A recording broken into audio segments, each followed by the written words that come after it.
Bonjour à tous et bienvenue, j'espère que vous allez bien. Bienvenue sur la chaîne d'actualité quotidienne qui concerne le monde fabuleux des NFT, du blockchain gaming et du métaverse. Ça dure environ 10 minutes, c'est donc tous les jours et on est parti directement. Évidemment, si vous kiffez le contenu que je fais tous les jours, n'hésitez pas du coup à vous abonner à la chaîne, à activer la cloche pour louper aucune vidéo, mettre un petit commentaire pour me dire ce qui va pas, et puis bien sûr aussi le pouce en l'air. Merci beaucoup à tous ceux qui prennent le temps de le faire parce que ça aide énormément. Évidemment, hier les amis, il y avait le Twitter Space, le fameux Twitter Space avec les députés rapporteurs de la loi sur la loi influenceur, la loi qui veut lutter contre les influx voleurs, mais qui va casser les pattes à tous les médias et tous les influenceurs français.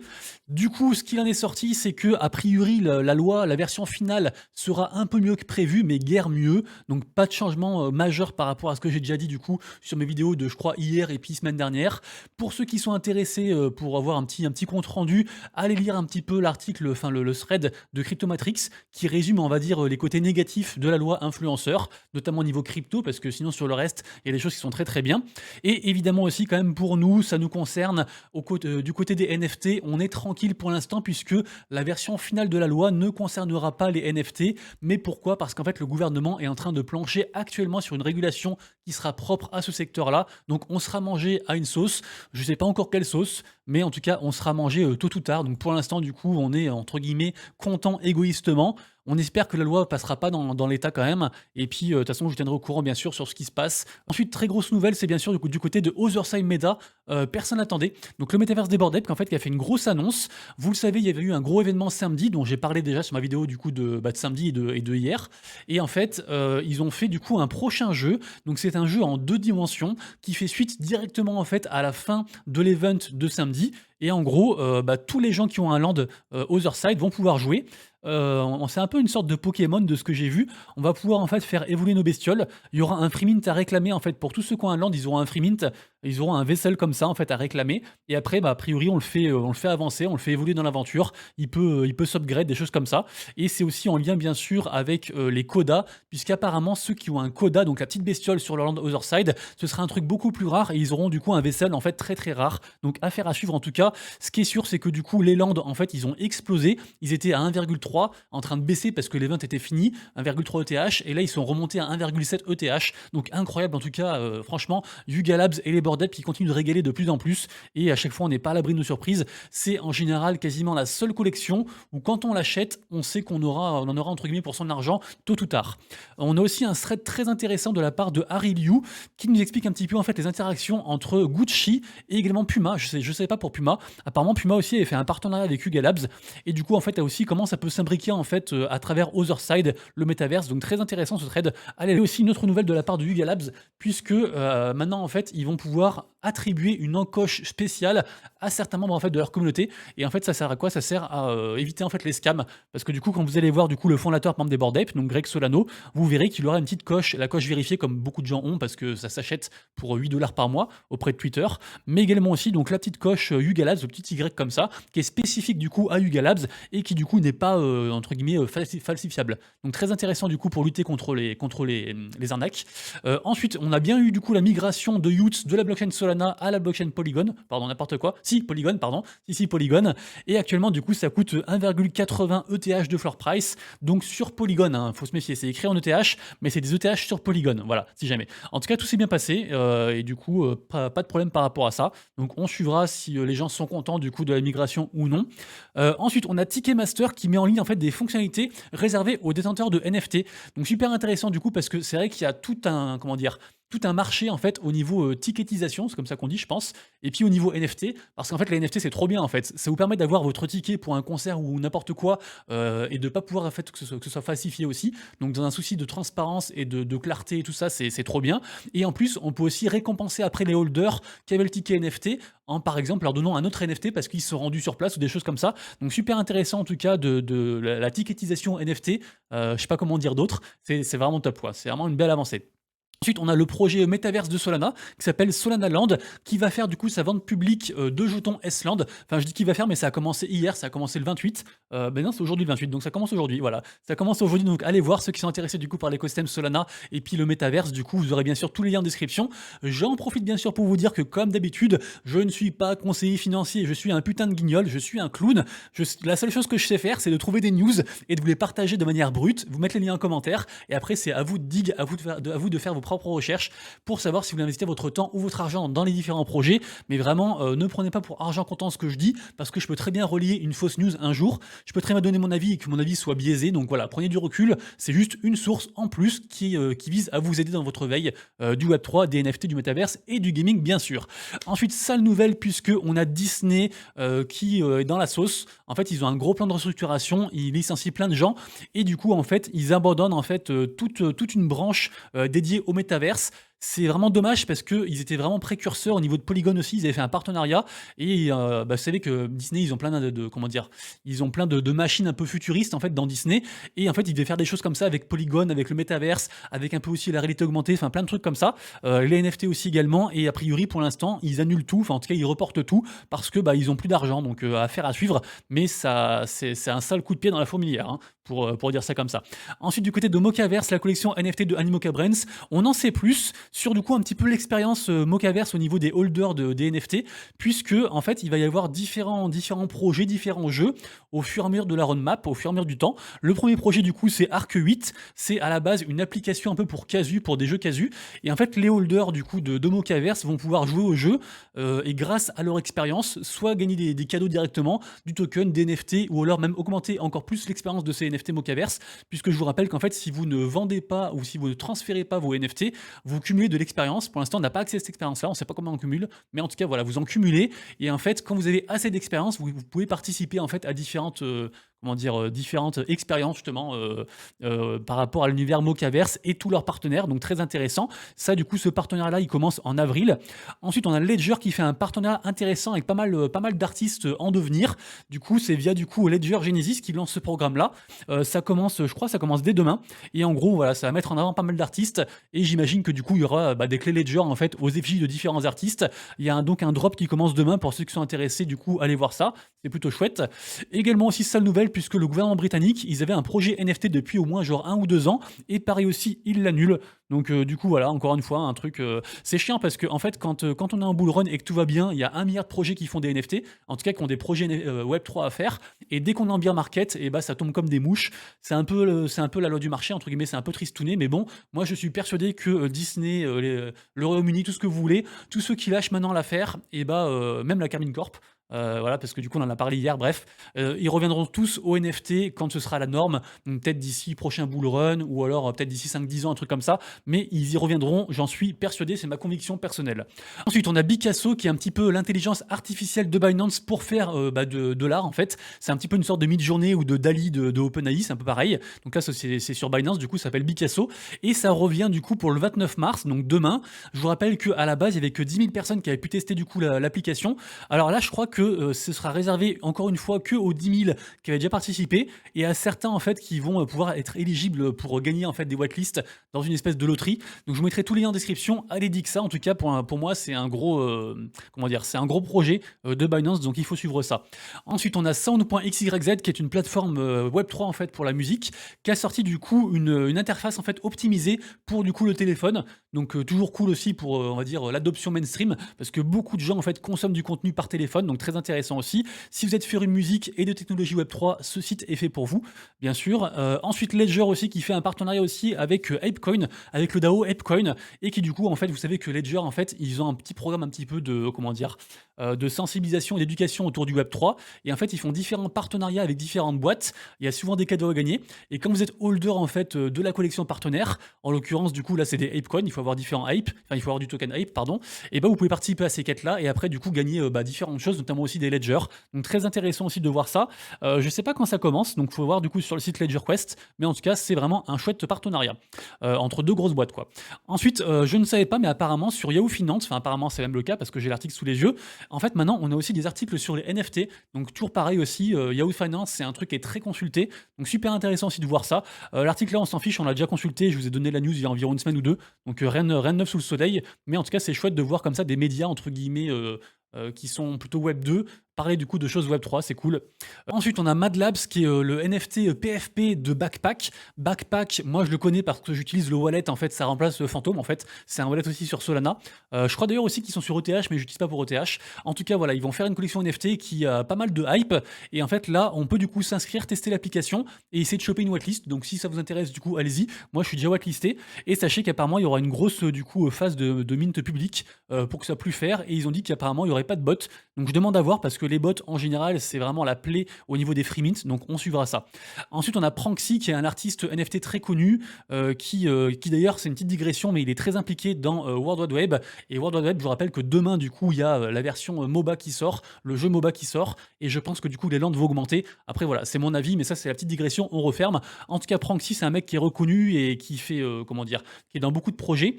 Il s'est fait tanner par la collection Shungos depuis des mois et des mois, en fait, pour qu'il en achète un. Et finalement, il a succombé, il en a acheté un. Du coup, Shungos, c'est ces NFT là qui sont, bah, moi j'aime pas trop l'art, mais en tout cas, depuis qu'il en a acheté, c'était ici, là, genre ce matin, là, c'était à 0,03, c'est monté à 0,04, donc bon, c'est pas non plus extraordinaire, mais vu que c'est un mec un peu connu quand même, je vous en parle, et c'est quand même marrant de voir une collection qui arrive à, comment dire, à spammer, à saturer un mec, et le mec finalement, pour s'en débarrasser limite, il accepte d'acheter en fait un NFT, donc c'est marrant. Ensuite, Puma, la collection Puma, du coup, qui permet en fait de burn, du coup, ces NFT pour avoir des chaussures physiques, des sneakers physiques, donc très intéressant aussi de la part de Puma, parce que bah, du coup c'est cool en fait de pouvoir relier comme ça le monde physique et digital. Peut-être que les gens préfèrent avoir des chaussures plutôt qu'un NFT, donc pourquoi pas. Memland qui a diffusé du coup un petit trailer, je vous le mets ici, j'espère qu'il n'y aura pas le son, non c'est bon, il n'y a pas le son.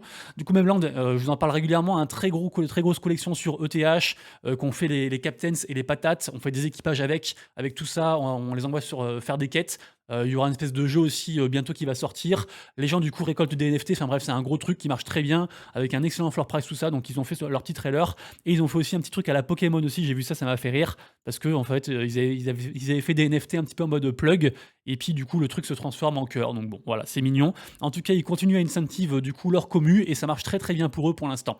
Shenzoku qui est le projet, d'ailleurs entre guillemets, on a Asher qui est investisseur dans le projet, on a aussi Squeezie qui est investisseur dans le projet, parce qu'en fait c'est son frère est le dessinateur principal de Shenzoku, mais sinon à part ces deux mecs famous, ça reste un projet qui pour moi est très solide, que j'aime beaucoup, et en fait ils continuent à se développer. Ils ont annoncé du coup un prochain mint avec une petite bande annonce, donc ceux qui veulent du coup il y a un pré-mint pour s'inscrire si vous voulez participer du coup à la prochaine raffle. Je crois que le mint sera en avril, un truc comme ça.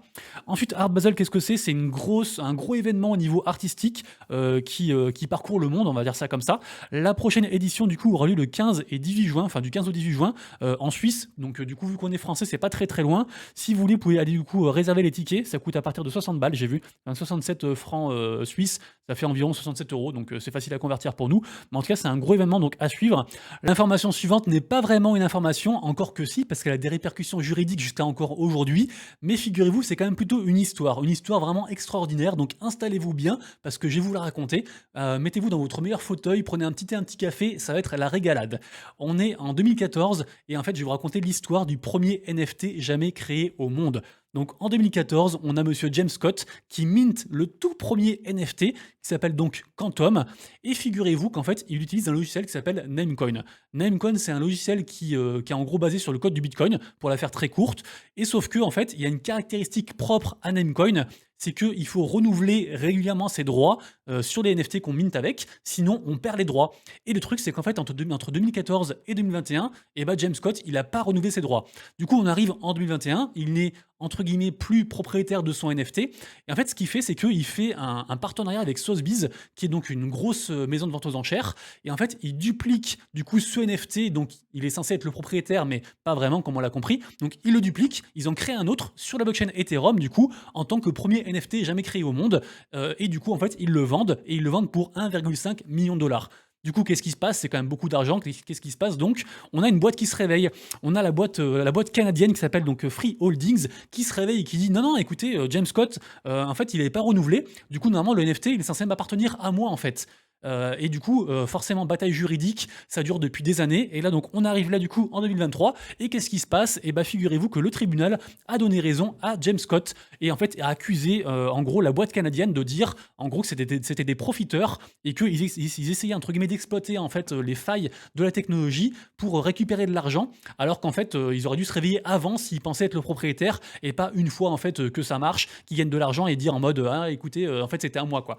Du coup voilà, donc c'était très intéressant, voilà, c'est la petite histoire, de la journée.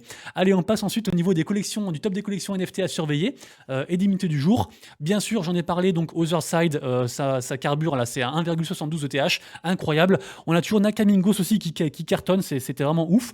On a quand même The Dev hier, Freemint, qui est monté à 0,20 et qui est actuellement à 0,08 ETH, donc incroyable du coup que ça se maintienne autant. Et puis voilà. Sachez que sur mon compte Twitter, du coup, pardon. Sur mon compte Twitter, donc, oui, je suis fou et alors j'assume, je ne cutterai pas cette partie. Sur mon compte Twitter, donc, tous les jours, je vous recense du coup les meilleurs mints du jour, les meilleurs NFT du jour selon moi, c'est subjectif. Donc aujourd'hui, du coup, on a Brozo NFT, qui est donc un mint sur Polygon, basé sur l'art et la culture. On a aussi Neofilms, qui est donc une boîte en fait de production en fait de films Web 3, qui est d'ailleurs suivi par Gala Games. Donc peut-être que Gala Games, Gala Musique, Gala Film, tout ça, ils vont faire un truc, je sais pas. À surveiller donc Otherside, j'en ai déjà parlé, Nakamingos, j'en ai déjà parlé, et aussi Mocaverse, puisqu'il y a un des modos en fait, pardon, un des mecs de la team de Animo Cabrens qui a dit dans le Discord hier qu'ils allaient annoncer en fait entre donc hier et aujourd'hui des utilités sur du coup les tickets Mocaverse, donc à voir du coup. Et bien sûr, on n'oublie pas celui que j'ai pas du coup noté là. Il y a aussi un autre mint aujourd'hui dont j'ai oublié de parler sur OpenSea, c'est le mint voilà, en collaboration avec Lazy Lions. C'est une open edition du coup sur normalement le Launchpad c'est sur OpenSea, à vérifier. En tout cas c'est une grosse collection, Lazy Lions c'est quand même un truc assez connu sur OTH qui fait donc une seconde collection, donc ça sera aussi un truc à suivre aujourd'hui bien entendu. Nakamingos du coup j'en ai parlé. D'ailleurs soit dit en passant, Nakamingos qui a révélé qu'ils étaient ni Larva Labs, donc le studio qui était derrière CryptoPunks, ils sont ni Yuga Labs, le studio qui est derrière Bored Ape, et ils sont donc Nakamingos et c'est tout. A priori, il y a quand même un mystère qui trône derrière parce qu'ils ont dit à la base que ça faisait 5 ans en fait qu'ils étaient dans l'écosystème et qu'ils faisaient des NFT. Et du coup, il y a tout un truc un peu mystérieux autour de ça. En plus, c'est aussi avec Sartoshi dont on a parlé déjà dernièrement. Et puis, sachez quand même qu'on a eu de très belles ventes, hein, des ventes à 3 ETH sur différents NFT. Donc ça reste toujours incroyable ce truc. On entend un peu parler aussi de ça. D'ailleurs, ça a monté de 0,1 là depuis, enfin de 0,01 depuis ce matin. Cette collection en fait s'appelle This Artwork is Subject to Change. Et en gros, apparemment, c'est un truc qui va être burn de plus en plus et qui va réduire la somme figurée par le NFT de moins en moins. Ok, c'est comme si vous burniez genre 1 million de dollars, après vous avez genre 100 000 dollars, après 50 000, après jusqu'à 10 dollars et tout. Et à la fin, apparemment, on a un truc spécial, un truc un peu rare. Voilà. Ce qui est sûr, c'est que du coup, ça a pump depuis l'annonce du coup de Gasoline.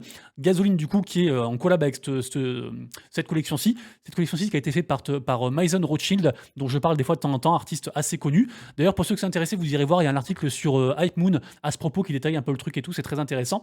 Et donc, j'allais dire quoi? J'allais dire que du coup, Gasoline, en fait, ils ont dit hier que c'était pas Larva Labs, c'était pas Yuga Labs qui était derrière Nakamingos.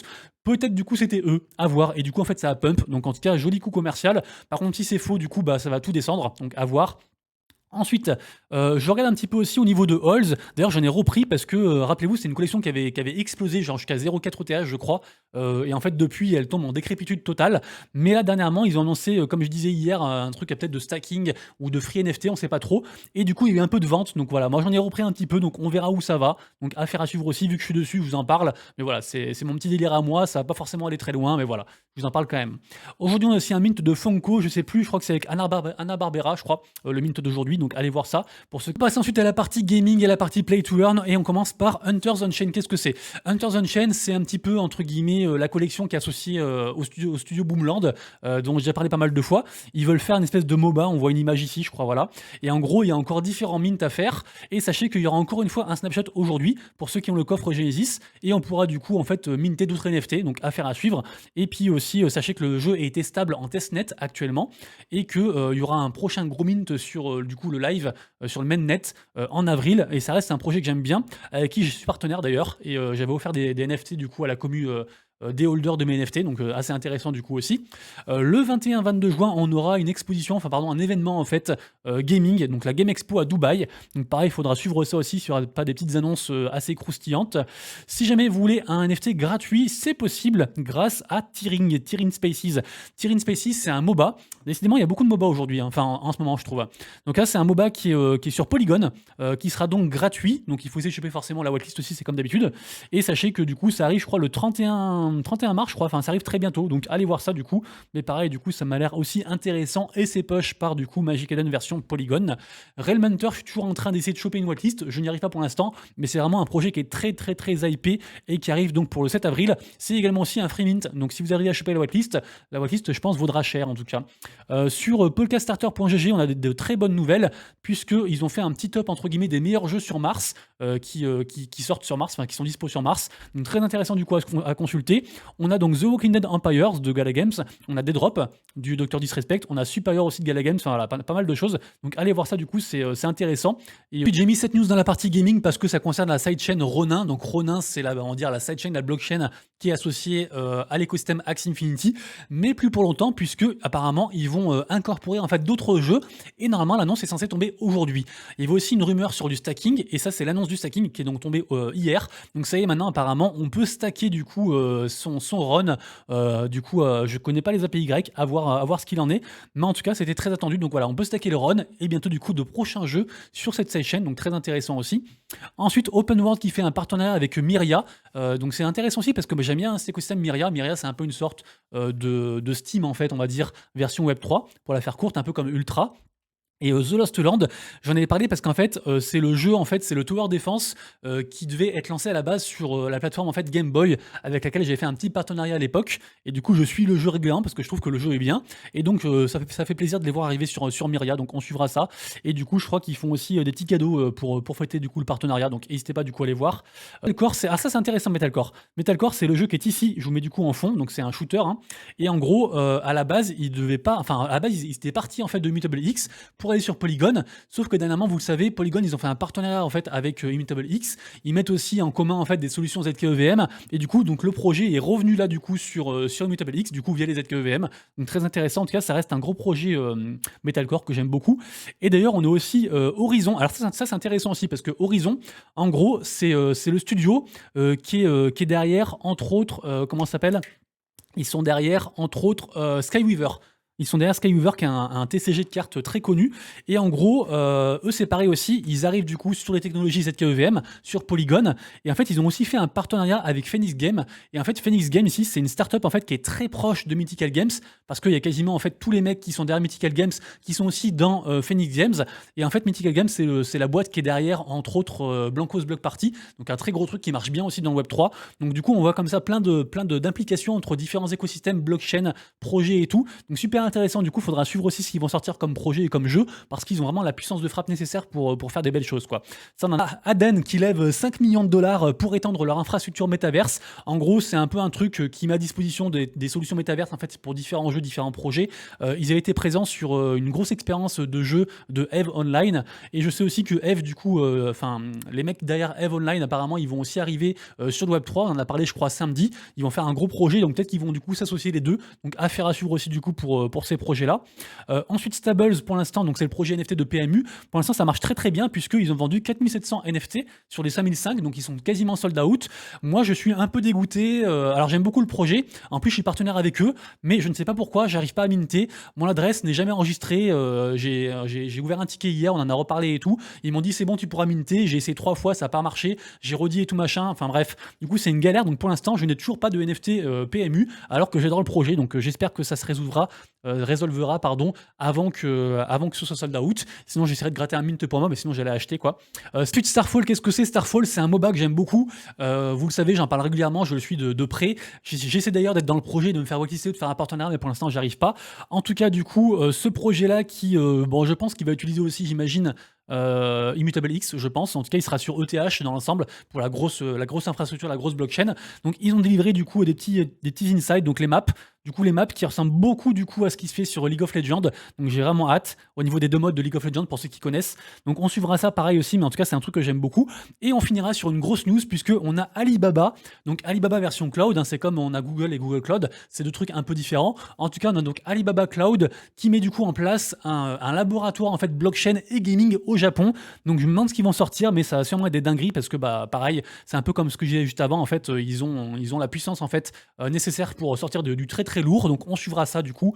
Mais voilà, donc apparemment, ils vont aussi se lancer dans les nœuds, comme Google Cloud d'ailleurs. Et puis voilà, donc c'est une très belle nouvelle aussi d'avoir comme ça des gros acteurs qui s'y mettent, même s'ils sont centralisés, bah voilà, ça contribue à l'adoption mainstream. Donc super content. Les amis, du coup, c'est tout pour moi. J'espère que vous avez kiffé. Si c'est le cas, du coup, le petit pouce en l'air, le petit abonnement, tout ça, vous connaissez. Nous, on se retrouve donc demain pour la prochaine vidéo Actu NFT, Blockchain Gaming et Metaverse. Et d'ici là, bien sûr, prenez soin de vous, de proches de vos lettres. C'est Monsieur Rabbit, des bisous. Ciao.